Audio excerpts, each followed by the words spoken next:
A landmark along Route 66 in West Tulsa is drawing curiosity seekers from around the world. It's called The Cave because it was built into a hill in the 1920s. Stories of those who have inhabited the cave over the years have helped carve a mysterious and intriguing history of the place. The cave has been around as long as anyone can remember. It was built into a hill in 1920 and opened as a chicken restaurant. Today, it's a tourist attraction. I think it's a treasure for Tulsa, and that it's one of those places that it is filled with Tulsa history. Barbara Pinkerton's brother, an architect, describes the architecture as organic, meaning it was built by hand, perhaps to conceal the cave's secrets. You've got to build something by hand. What would you use? You know, you would use stone that was here. You mix a little concrete or mortar in a drum, and you could go to the junkyard and scavenge some reinforcing bar, and you just kind of start making it. While the structure appeared primitive, it drew crowds who came to eat the fabulous fried chicken made by a cook named Clodagh Bridges. People were served at picnic benches outside as they watched the trolley pass by.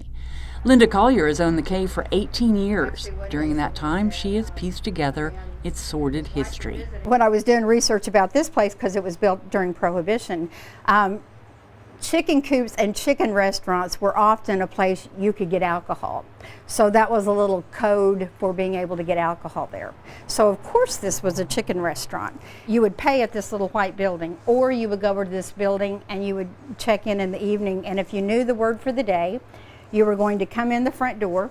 Back then, a big pot-belly stove took up most of the front room.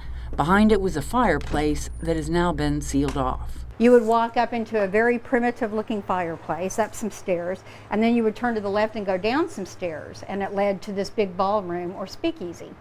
And I'm told there was a big clamshell shaped stage, and there were dance marathons, there was live music. Prohibition was in place from 1920 to 1933. Passage of the 21st Amendment to the Constitution brought an end to the era of national prohibition, but left it up to the states to decide if liquor was legal or not.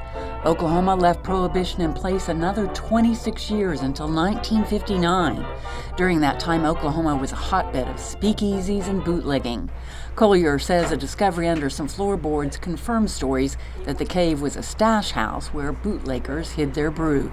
I've met so many people that came here when they were young with their grandparents, or usually their grandpa or their father. They thought they were buying water. They would tell me, "Did you know this was a water store?" And as they're saying that, they kind of figure out that was not what was in the bottle. It was not water. In the 1940s, Bill Walker, a known bootlegger, and his wife Ella expanded the downstairs, added a second floor, and took up residence at the cave.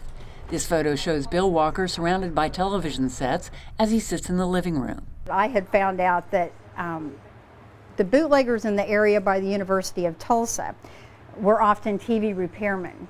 So they would bring these TVs in and out that were gutted, and it would have alcohol in them. Ella was a mysterious woman remembered by many as the Rag Lady. So she would get old clothing and fabric out of people's trash, and then there became a stage in her life where she started putting it on herself. So they said all you could see was a little slit where her eyes were, and other than that she was all covered up. Collier says while she was working on fixing up the cave a few years ago, some strange things happened. Collier says she would come upstairs and find her stained paint rags placed to catch the sun at the windows. It continued to happen until one day a woman visited saying Ella used to make dresses for her. She said Ella would do this wonderful thing where she would wash out the fabrics and she would hang them at the windows, and when the sun came through those rags, it cast all these wonderful colored shadows on the wall like a stained glass mural. Sometime after the Walkers lived here, a woman known only as the Key Lady inhabited the cave. She rode a bike similar to this one, and that Key Lady, well, she was an odd one according to tales. Well, they called her the Key Woman because she had keychains almost to the ground. She loved keys so much that she would take everybody's key. Collier says keys have gone missing and then found at odd places in and outside of the cave.